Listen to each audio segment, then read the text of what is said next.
नमस्ते। तो जितने लोग तक ये वीडियो पहुँचे ना, कृपया पूरी देख लीजिएगा। नमस्ते। हमारा नाम है मुकुंद मिश्रा। हम मुंबई के आईसीएसटी कॉलेज के इंजीनियरिंग के दूसरे साल में हैं। यहाँ पर पनवेल में एज ए पेइंग गेस्ट रहते हैं। और मतलब ये हमारे ज़िंदगी का फर्स्ट वीडियो है। मतलब 19 बार रीटेक दे चुके हैं, ज़रा कॉन्फिडेंस ला रहे थे। वैसे हम यूपी से हैं। यूपी के जौनपुर ज़िले में हमारा गांव है। और हमारे पिताजी मनोहर लाल मिश्रा हमारे गांव की पाठशाला के हेडमास्टर, मतलब गांव के सबसे पढ़े लिखे आदमी। अब हमारे पिताजी ना हमें भी खुद की तरह ऐसा पढ़ा लिखा नवाब बनाना चाहते थे, इसलिए यहाँ भेज दिए। अब बचपन में ना हम फैन देखकर बोले थे कि बड़े होकर हम मशीन बनाएंगे। अब साला छोटे बच्चे को थोड़ी पता होता है कि उसको सिर्फ मशीन बनाने के लिए MIT, EIT, BITSAT, JEE main, JEE advance ये सब देना पड़ता है। अब छोटा बच्चा था, गलती से बोल दिया। अब उसी गलती की सज़ा हम रोज़ ही काट रहे हैं। उसके बाद ना हमारे पिताजी हमको रोज़ सुबह कहते, उठ जाओ हमारे मैकेनिकल इंजीनियर, हमें गांव का कल बदलना है। पूरे गांव में ढिंडोरा पिटवा दिए थे कि हमारा बच्चा इस गांव का फर्स्ट इंजीनियर बनेगा। अब साला इस मोड़ पे पहुंच गए थे ना कि हम मना भी नहीं कर सकते थे कि पिताजी हमको इंजीनियरिंग नहीं करना है। मतलब पिताजी की इज्जत चली जाती थी। हमको हमको क्रिकेट बहुत अच्छा लगता था। कहीं और ज़्यादा अच्छा ना लगने लगे इसलिए छोड़ दिए। उसके बाद हमारे पिताजी हमसे कहे कि बेटा अगर ज़िंदगी में तरक्की करनी है ना तो ये गांव के दोस्तों के साथ घूमना फिरना ये बंद कर दो। तो हम बचपन के दोस्तों के साथ घूमना फिरना भी बंद कर दिए। हमको याद है हम 10वीं का पड़ाव बहुत ही ज़ोर से पार किए थे। मतलब पूरे ज़िले में 7वें आए थे हम। और इनाम के तौर पर हमें पिताजी ये सैमसंग का फ़ोन दे दिए। हमसे कहे कि बेटा जब मैकेनिकल इंजीनियर बनोगे तब टच स्क्रीन वाला दिलाएंगे।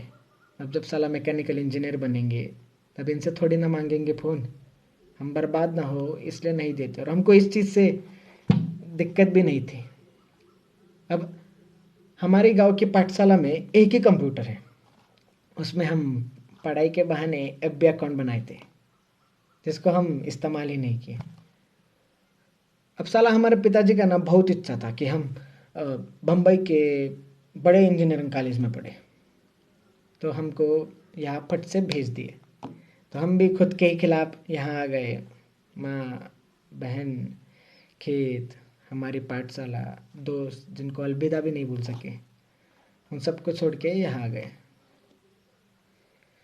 वैसे ये बम्बई शहर ना बहुत खूबसूरत है, बहुत खूबसूरत है। मतलब ज़्यादा घूमे नहीं है लेकिन सुना बहुत है। और हम जैसे जो बाहर के लोग आते हैं ना उनको बम्बई और नवी मुंबई ये सेम ही चीज़ लगता है, लेकिन यहाँ के पता चलता है कि भैया ये दोनों दुनिया ही अलग है। अब जब हम एडमिशन्स के लिए आए थे ना कॉलेज, तो ऐसा ऊंची इमारतें, ऐसा बड़ा प्लेग्राउंड, ऐसा अंदर होटल होटल कैंटीन कैंटीन देख के ऐसा मतलब पागल हो गए थे। अब हमारे बैच में ना एक 80 स्टूडेंट्स हैं। हम अकेले ही यूपी से हैं। अब हमारे पिताजी हमको सब सिखाए, लेकिन साला दोस्त बनाना नहीं सिखाए और लोगों से बात करना नहीं सिखाए। तो हम अकेले ही थे। और यहाँ के बच्चे भी ना बहुत ही अलग, मतलब कैसे बताए, मतलब बहुत ही मॉडर्न और फैशनेबल है। मतलब ऐसा गॉगल पे, जैकेट पे, KTM पे ऐसा कॉलेज आते हैं। और मतलब कुछ लड़कियां हैं जो ऐसा स्कर्ट में, मतलब हमको इस चीज़ से दिक्कत नहीं है, बिल्कुल दिक्कत नहीं है, बस हम पहली बार देखे तो थोड़ा गड़बड़ा गए थे। और कुछ स्टूडेंट्स तो चड्डी पे कॉलेज आते हैं। साला 1 साल के सफ़र में हम कभी हमारे PG के बाहर भी चड्डी पे नहीं गए। और भैया अंग्रेजी तो इतना तेज़ बोलते हैं ना कि समझना छोड़िए, सुनने में भी बड़ी दिक्कत होती है। मतलब हम इनकी तरह कूल नहीं थे। हम ना सिगरेट पीते, ना दारू पीते, ना नशे करते, ना कोई गर्लफ्रेंड के चक्कर में थे। और हमारे कपड़े हमारे कपड़े भैया, मतलब एक फॉर्मल शर्ट, एक फॉर्मल पैंट, हाथ में पापा की घड़ी या चश्मा और नीचे सैंडल। और इस्त्री भी हम खुद ही करते थे। और बाल अभी बढ़ाए बाल, वरना पूरा मिलिट्री कट रखे थे। वो बाजू वाला चिंटू है ना, हमको मतलब बाल देख के यही उम्र में अंकल बुलाता है। अभी हम मतलब ये सब को अगर बाजू में रखें ना, तो हम वैसे बहुत होशियार है। मतलब खुद की तारीफ नहीं करेंगे, लेकिन हमारे कुछ उसूल है, जैसे कि हम बंक नहीं करेंगे, असाइनमेंट्स टाइम पे देंगे, जो भी है ईमानदारी से करेंगे। अभी 2-3 महीने पहले का बात है, हमारा सेम टू का एग्ज़ाम्स पास में आ रहा था। तो धीरे धीरे सब हमारे साथ ऐसा ही हाय बाय बोलने लगे, हमारे साथ बात करने लगे, हमारे मतलब फर्स्ट बेंच में बाजू में बैठने लगे। हमको बोले कि हमको मतलब कैंटीन घुमाए, हमको प्लेग्राउंड घुमाए, हमको मॉल घुमाए, हमको चीज़ फ्रैंकी, सैंडविच, मतलब बहुत नाम याद नहीं आ रहे, लेकिन बहुत बहुत कुछ खिलाए। और हम उनको मतलब जितने भी पढ़ाए उसके नोट्स देते, फिर उनको लाइब्रेरी में लेक्चर देते। और मतलब साला इतना कॉन्फिडेंट ना हम कभी ज़िंदगी में फील नहीं किए थे। और हमको हमको ना मतलब लड़की लोग भी नंबर शेयर करने लगी, तो हम थोड़ा गड़बड़ा जाते थे उधर। मतलब अचानक इतना सारा आ गया ना कि हम पागल हो गए थे। मतलब बहुत ही खुश थे हम, मतलब हमारे ज़िंदगी का ना ये बेस्ट पीरियड कह सकते हैं। अभी हमारा ना ये वॉचमैन है ना जो नीचे, उनका यही फ़ोन पे हम वीडियो बना रहे हैं। तो उनका एंड्रॉयड फ़ोन है और उनको चलाने नहीं आता है, तो हम उन पे हमको दे देते हैं फ़ोन। तो उनके फ़ोन पे ऐप भी खोल के हम सबको फ्रेंड भी बना लिए। तो हमारा ना 2 पेपर अच्छे से हो गए, हम धम धम सबको पेपर दिखाए, सबको आंसर्स बताए। तो क्या हुआ ना कि ये कोरोना की वजह से जो बाकी का पेपर था वो कैंसिल हो गया। तो उसके बाद ना जैसा कोरोना हुआ, लॉकडाउन हुआ तो सब अपने अपने घर में। तो हमको साला सबका टेक्स्ट आना बंद, ना हमको किसी का कॉल आता। अगर हम सामने से भी करें तो भी कोई उठाता नहीं या कोई रिस्पॉन्ड नहीं करता। हमको एक एक लड़की का मैसेज आया था कि thank you Mukund for your help, means a lot. तो हम कहे कि you are welcome, how are you. तो उसका भी रिप्लाई नहीं आया। हम सोचे कि हम ऐसा क्या कर दिए, कुछ गलत बोल दिए क्या किसी को। अभी तो हम सोचे कि साला हम कूल बनने के लिए ना फेसबुक पर मीम्स सबको शेयर करते हैं, तो सबका रिएक्शन तो आएगा। लेकिन उधर भी कोई किसी का रिएक्शन नहीं आया। मतलब हम बहुत कोशिश कर रहे थे बात करने का।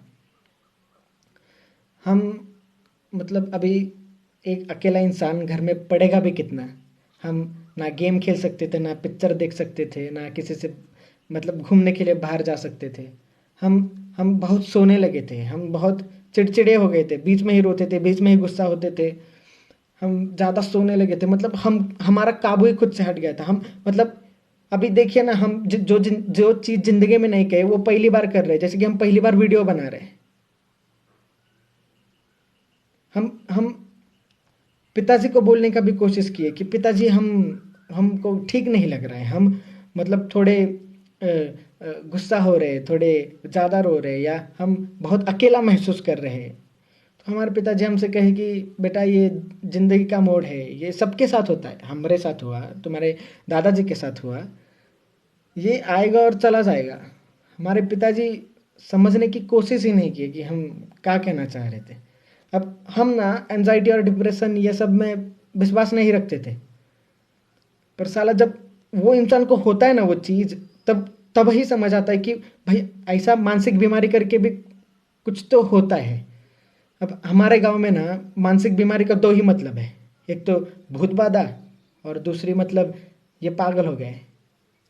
साला हम गुस्सा हमारे दादाजी से नहीं है, ना हम गुस्सा हमारे पिताजी से है। हम गुस्सा इस समाज से है, जो जब सर दुखता है तो हाथ में फट से डिस्प्रिन दे देता है, लेकिन साला जब दिमागी हालत ठीक ना हो तो मुंह ही फेर लेता है।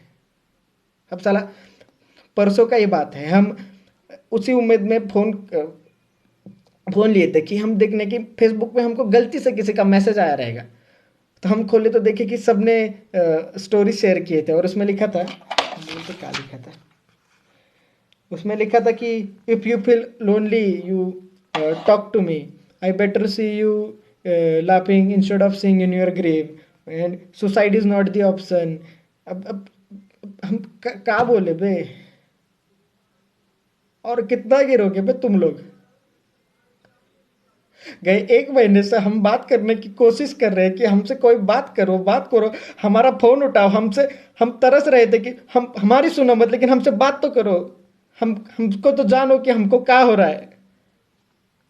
साला एक फेमस इंसान अगर सुसाइड कर ले तो सबको इस चीज का फर्क पड़ता है, लेकिन आपको पता है क्या, साला हर 1 घंटे में एक स्टूडेंट भारत में आत्महत्या करता है, लेकिन तभी किसी को फर्क नहीं पड़ता क्योंकि वो फेमस थोड़ी ना है। ये फर्क छोड़िए, ये सोशल मीडिया को चलाने के लिए ये लोगों को कंटेंट मिल गया, और ये जो कंटेंट है ना, ये इंसान की जिंदगी से भी बहुत ही प्यारा है।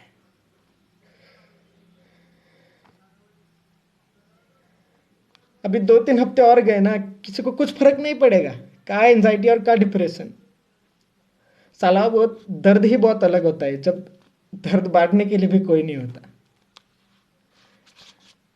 अब हम यही कहना चाहते हैं कि अगर ये सोशल मीडिया की दुनिया से निकले और आजू बाजू देखे कि लोग रुके आपसे आपसे बात करने के लिए तरस रहे अकेले, तो उनसे बात कीजिए, उनको ऐसा मुंह मत फेरिए। अगर ये बोलते वक्त हम किसी का दिल दुखाए रहेंगे तो माफ कर दीजिएगा, हमारा उद्देश्य नहीं था। हमको सुनने के लिए आपका बहुत सारा शुक्रिया, धन्यवाद।